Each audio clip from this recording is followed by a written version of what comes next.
Kenapa Rasulullah selalu ke sana? Karena Rasulullah Shallallahu Alaihi Wasallam selalu terhindar dengan kemaksiatan di kota Mekah. Ketika Rasulullah mulai dari kecil, datang malaikat Jibril selalu mencuci hati Rasulullah itu dengan air zam-zam. Ya, selalu dicuci dengan air zam-zam dimanapun Rasulullah berada, mulai dari kecil sampai remaja.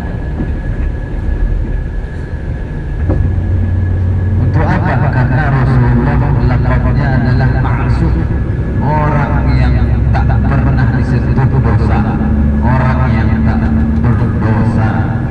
Oleh sebab itu di kota Mekah itu di zaman Rasulullah masih kecil, banyak perbuatan maksiat, banyak kesyirikan yang ada di kota Mekah, seperti menyembah berhala, bermaksiat, berzina, dan segala macamnya. Banyak namanya juga orang jahiliyah, orang-orang bodoh. Itulah makna daripada jahiliyah, orang yang tak mengetahui ilmu agama. Jadi ketika Rasulullah selalu terhindar dari kecil, Rasulullah kecil mulai dari dengan bala berdagang, tetapi Rasulullah selalu terhindar dari maksiat. Setelah remaja dewasa, Rasulullah seringkali mendaki ke atas bukit Jabal Nur, menyendiri kalau orang kita dengan berapa, ya, karena belum ada kewajiban sholat dan segala macamnya. Rasulullah selalu menyendiri, memikirkan siapa, bertadabbur itu adalah siapa yang menciptakan bumi, kenapa kita diciptakan, untuk apa, dan segala macamnya.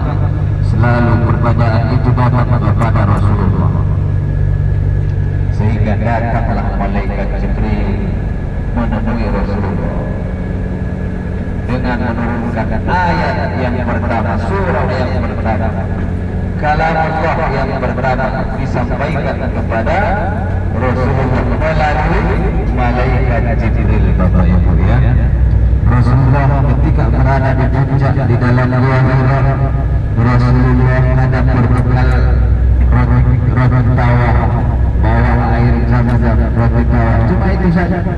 Karena Rasulullah suka di atas puncak Jabal Nur, walaupun sebelum diangkatnya menjadi nabi, Rasulullah sering ke sana.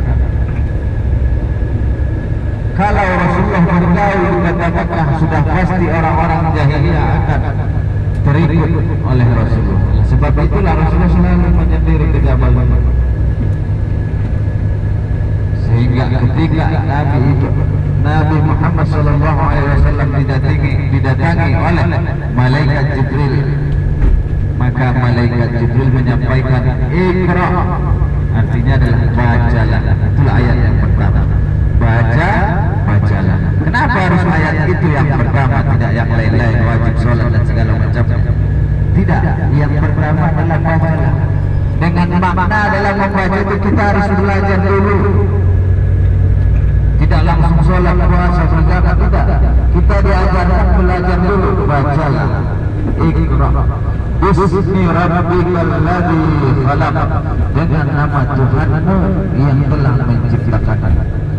Nah, inilah dengan keraguan Rasulullah ataupun kebingungan Rasulullah selama di Jabal Nur, siapa pencipta bumi dan segala macam, datanglah malaikat Jibril menyampaikan Iqra, bacalah bismi rabbika, dengan nama Tuhanmu khalaq, yang telah menciptakan. Disinilah disampaikan ayatnya kepada Rasulullah bahwasanya Allah lah pencipta segala semesta alam ini. Khalaqal insana min 'alaq, diciptakan adalah manusia itu daripada alaq, segumpal darah. Ya, perhatikan Bapak Ibu sebelah kanan kita, ya, itu bukit yang paling tinggi sebelah kanan kita, agak lonjong ke atas kelihatannya, itu yang paling tinggi, bukit yang ada sebelah kanan kita, itulah Jabal Nur. Dan di puncaknya sana, persis di puncaknya sana ada namanya Gua Hira, tempat Rasulullah Sallallahu Alaihi Wasallam didatangi oleh malaikat. Perhatikan ada putih-putih di kaki kecil-kecil, itu orang